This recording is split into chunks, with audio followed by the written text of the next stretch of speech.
Hi everyone, Scott Weaver from Factory Direct Designers Workroom. Today we're going to be working on something called a box swag. This is what a box swag looks like.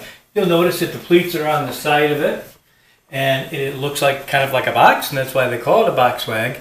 It's a little different from your traditional swag. This can be a standalone. You don't need to have jabos with it, although it does look nice with jabos or some type of a bell on it. But as a standalone treatment, it looks great. And you'll notice on the side view of it, the pleats go around the side, and then it's kind of neatly finished off on the back side of it. And this is what a box swag looks like, and we are going to begin our lesson on how to make one right now, so stay tuned.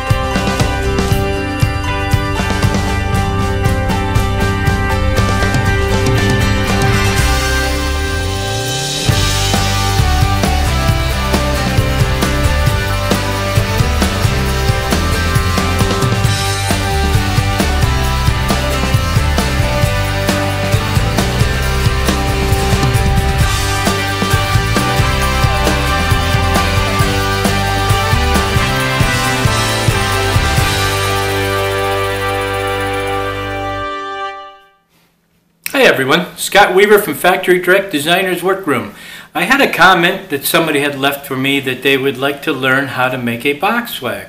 Now a box swag is a lot different from a regular swag in the sense that it actually wraps around the sides of a board opposed to all the pleats going on the top. So really the pleats are going sideways on it. So it is mounted on a board, and I'm going to show you what type of board. We've got a pine board. And if you have no draperies or anything under it, I like to use a 1x4 board. And with the 1x4 board, it's actually 3.5 inches after it's planed and etc. It also, with this board, you have to add what are called down legs. These are what are called down legs. And the down legs go on each side of the board. Got it here like that. And then you're going to put a down leg on this side and a down leg on that side. Now with this, the down legs have to be covered in the same fabric, or should be covered in the same fabric as what you're making your swag out of, because as you look up you can see the inside of the swag treatment. So just keep that in mind.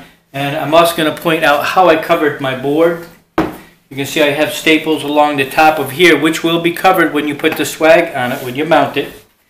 You'll also notice that I left this side bare, and I left this side also bare, because you're going to be attaching these down legs to it, and you don't want the extra bump of upholstering the sides.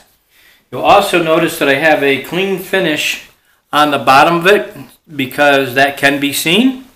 I do not have a clean finish on the top, because the top is going to be bare, because when I wrap around the swag around it, it will cover the top of the board.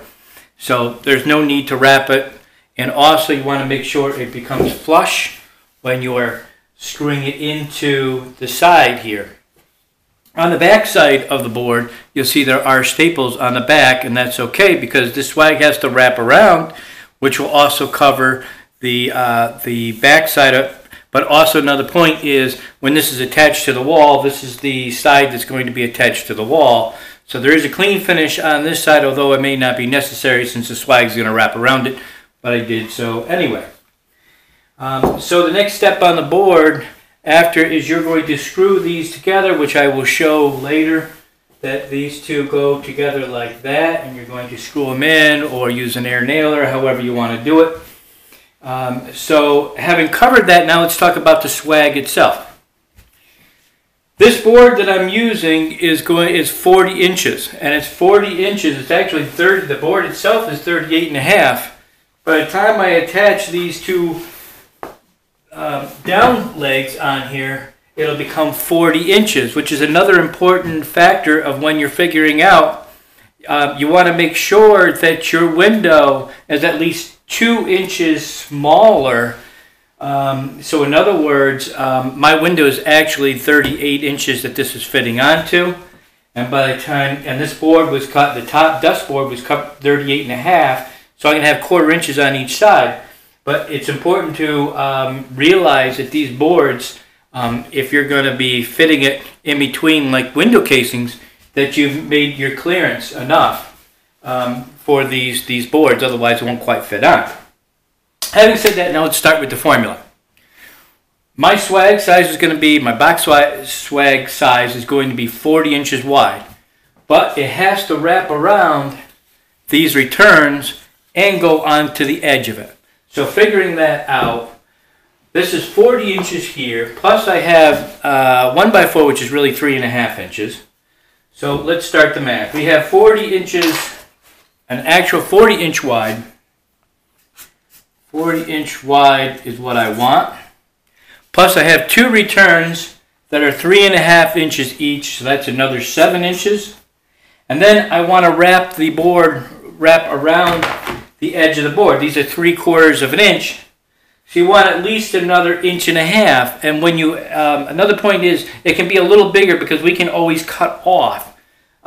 So anyway, we're going to add another 1.5 inches to that. 1.5 inches. So what we have now is 48.5 inch wide swag.